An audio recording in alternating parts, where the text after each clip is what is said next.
Première question, on vous la pose j'imagine toujours, donc la réponse doit être au point, mais en quoi le radeau de la Méduse peut vous intéresser, vous, cette génération?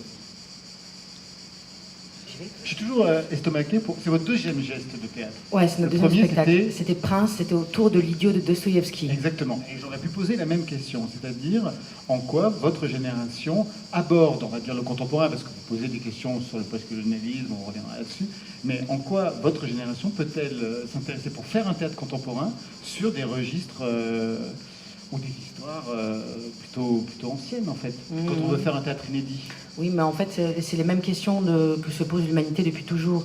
En fait, le fait que le texte, en tout cas c'est la source textuelle, c'est pas du théâtre, date, ne change en rien sur le fait que, pour revenir à ce que disait monsieur tout à l'heure, on est quand même dans des boucles, dans des cycles, donc c'est quand même les mêmes questions qui reviennent, fondamentales de survie, de rapport à l'autre, voilà, ce genre de questions. Du coup, votre question c'était en quoi le fait que ça date fasse... Non, c'est-à-dire comment... Parce que c'est pas tellement une histoire de génération. Quand vous dites votre génération, c'est plus nous, à 6, ouais, comment on s'est emparé de cette chose-là. Je sais pas si c'est propre à notre génération. Enfin, voilà. À l'origine, en fait, c'était une commande qui a été faite par la Manufacture Atlantique à Bordeaux. Ils font des banquets littéraires, et là, la thématique, c'était la mer. Et comme les gens mangent et tout ça, on a imaginé la forme du procès en fait à décanter de cette commande-là. Et du coup, on s'est emparé de ce texte-là pour après prolonger le geste. Donc effectivement, la deuxième partie est venue un peu se raccorder comme un peu une chimère. Donc ça fait un peu une chimère le spectacle, dans un deuxième temps. D'où aussi cette forme un peu en deux temps, puisqu'à l'origine il y a eu une première écriture qu'on a faite, et après on a abouti à une autre unité de sens, quoi, si je puis dire.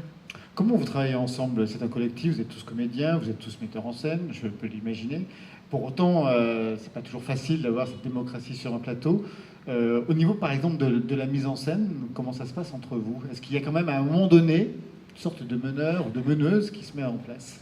Alors déjà, maintenant, on est 6 avec Lucien, donc, qui est le créateur lumière du collectif. Donc on est 5 comédiens plus Lucien. Non, on fonctionne tous ensemble et il n'y a pas de leader, donc ça demande beaucoup de temps. Il y a aussi des tensions parfois, mais on s'entend plutôt bien. Et parfois, on revoit les organisations aussi. Par exemple, on peut se dire, là, on a fonctionné dernièrement, étant donné qu'on voulait retoucher des parties du spectacle et que c'est plus compliqué avec notre mode de fonctionnement de retoucher une partie du spectacle quand on n'a pas de leader, parce que d'un coup tout le monde a une espèce de vision globale et une interprétation très personnelle de l'objet final. Et ben là on a fonctionné chaque jour, quelqu'un leadait la journée, mais sinon personne ne lead rien, et ce qui est très chaotique mais assez rigolo. À quel moment vous avez décidé de cette mise en place, justement, de faire participer le public et de les faire délibérer, ce que l'on peut voir à la fin? Alors ça, typiquement, c'est une idée de Jules. Et donc il y a une balance à l'intérieur, et c'est vous la balance qui va dire ce que font les gens. Dans mon donc souvenir, Jules... mais en fait, parce que je me souviens plus de comment c'est venu, mais je me souviens que c'est Jules qui avait proposé cette chose-là. De toute façon, quand on n'a qu'un référent, c'est Prince, puisqu'on n'a pas non plus qu'un spectacle. Mais il y avait pareil cette idée qu'on veut que le public soit partie intégrante absolument de l'expérience.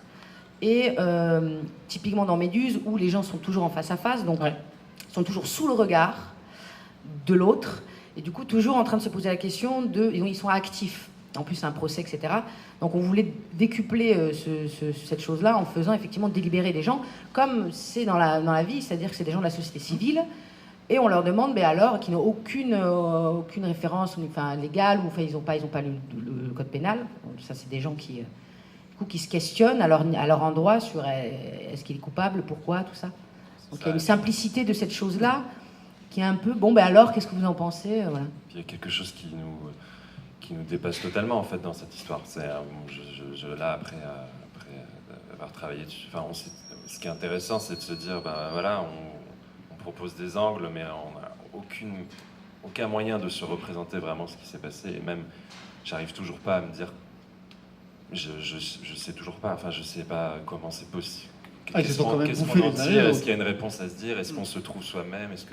Et du coup, le fait de redonner la parole après, de dire voilà, nous, même au théâtre, on est dans l'incapacité, on ne va non seulement vous n'apportera pas de réponse, mais le chemin est tellement différent pour tout le monde que voilà, on laisse la parole. En gros, sur Prince, c'était le cas. On réfléchit beaucoup à quelle est la fonction du lieu, du théâtre. Du coup, dans Prince, c'était un lieu de fête. C'était comme une sorte de... On avait privatisé le théâtre pour faire une fête. Et là, le théâtre c'est aussi un lieu du procès. Et du coup, la question qu'on se posait, c'était peut-on juger en faisant l'économie de l'expérience? Et du coup, le fait de mettre des jurés et de les amener ensuite à délibérer permettait de mettre en exergue ce questionnement. C'est parfait. Merci à vous trois.